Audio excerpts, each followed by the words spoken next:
droves, sack Pellegrino now. I mean, it sounds like Southampton fans won't change after another defeat today for Southampton. A 3-0 defeat for them. Champions League football. Who does that person support? Burnley. Yes, Burnley. Another win for them today. Sean Dyche's side are a point off the top four. And finally, King Mo Salah. You saw that stat just now, didn't you? 14 goals he's been involved in. No other Premier League player has scored more goals than Mo Salah this season. Unbelievable. Liverpool's top scorer as well. Right, let's get back to today's action then. Chelsea against West Brom. Let's hear from Josh and Rory. This is their day. Alright, so just leaving the ground now. It's 4-0 Chelsea. Awful from Van Albion. Pulis has basically lost the fans and the dressing room. Pulis out chants ringing around the stadium at the end, and it's basically turning the club into a toxic mess. We were awful for 70 minutes, good for the first 20 but awful for the last 70 minutes. In Eden Hazard we have a player capable of winning a Ballon d'Or very, very soon. It was incredible. However, can't say the same for West Brom. It felt quite poisonous in the stadium. I think they're in trouble. The fans were chanting for Pulis out, and I'm worried as to what this season holds in store for them, but delighted for us. I bet. What's it like being a West Brom fan, do you think? 2 wins in their last 21 games under Tony Pulis. It's a hard team to watch, isn't it?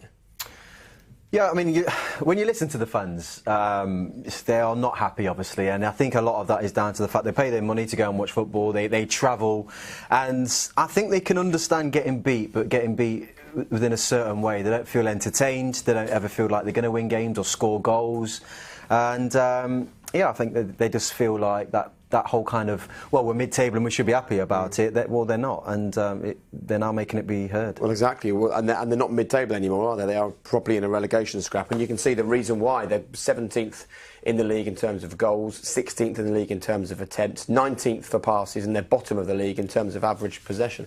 People talk about Tony Pulis is the right man because he keeps you in the Premier League. If you're winning 2 in 21, you're not staying in the Premier League, so that goes out the window straight away. But my problem with people calling for Tony Pulis' head is, where do you go from Tony Pulis? When you've got a problem, when you're fighting relegation, where do people normally go? They phone him. They phone Tony Pulis, Sam Allardyce. They're the people on repeat dial. So where did West Brom go when they let him go? That's the only question I have. We were saying that earlier, weren't we? They're almost getting themselves into a position where you need Tony Pulis. It's the wrong time to be calling for more exciting football. You're not in that type of position now. You need to kind of guarantee a better position in the Premier League and survival before you even start, kind of shouting about better style of football. But on the other side, the disciplined, organised, defensive football's not winning games either, or they're losing games.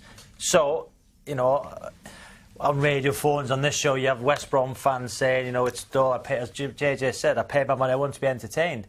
So I think you can put up with winning games in a dull, boring way. When you're losing games, you're going to pay your money. You're watching. You're losing those games. That's when it becomes difficult for the manager. But I'm not a guy who wants to see any manager sacked. I've never done it. It's a very difficult job, and I think he's done a great job at West Brom over the course of his time there. He's got the best squad he's ever had, probably at West Brom. I'm not sure what the wage budget is. Probably as high as it's ever been. So you would say, when you look at that, they're probably in one of the worst positions they've been for a while. As you say, that's 2 wins in 21. Not playing such an expansive style of football. So that style he's playing now, they could get relegated by. So what do you do? Okay. Well, he's being talked about now for the Wales job. He's on the list along with the likes of Ryan Giggs, because, as you know, Chris Coleman quit the Wales job last night. Let's first of all talk about that. Chris Coleman leaving Wales. We believe he's set to take over from Sunderland in the next few days. Sunderland, by the way, who are rock bottom in the Championship. What do you make of the decision? I think it's probably the right time to leave Wales. Why? Because he achieved everything. He will never replicate the Euros. That was an incredible run, to get to the semi-finals, to play the way they did, to beat Belgium, exceed expectations. And then the group, they could have got out of the group. That game against Ireland was a huge blow. They didn't qualify for the World Cup. So now, for me, it's the right time. The question is Sunderland the right job for him? It's probably one of the biggest jobs in that league. No question about that. Villa, there are a few teams like. But they are in dire straits. Dire straits. But what does he do? Obviously, if he signed and sealed for Sunderland, you say he's going to take that job. But if he hasn't signed, I don't know if it's confirmed yet. But if he's not signed, you're looking at the bottom end of the Premier League. Would somebody take a gamble on Chris Coleman because what he done with Wales? Has he got the experience of managing the Premier League? Well, let's take Swansea as a good example. They're a Welsh team who are struggling. There's a lot of pressure on their What he manager. can do, Should he have waited for that? you know, what he can do, he can galvanise the dressing room because the lads love him. I'm led to believe. You know, I know a lot of lads in the squad, as does JJ and Rio.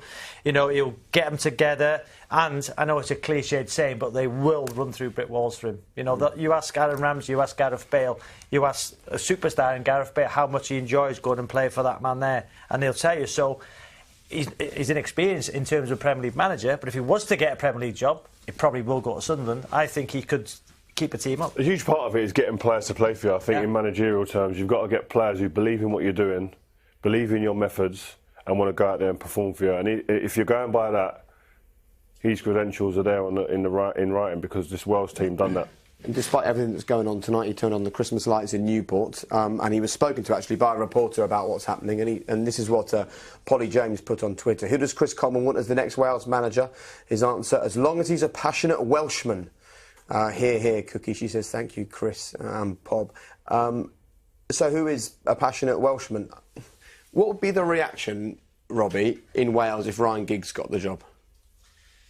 Well, there's a lot of, you know, when you speak about, you know, look at Gareth Bale performances for Wales compared to Ryan Giggs. Ryan Giggs is a legend, you know, but Gareth Bale's performances in his country were better than Ryan Giggs'. Yeah. A lot of people will criticise Ryan Giggs because he didn't turn up for that many friendly internationals, but I think friendly internationals are a waste of time, in my opinion. You know, I think when he's playing for Manchester United, you know, winning trophies, if Wales were playing against Lithuania or something, a country, why would he?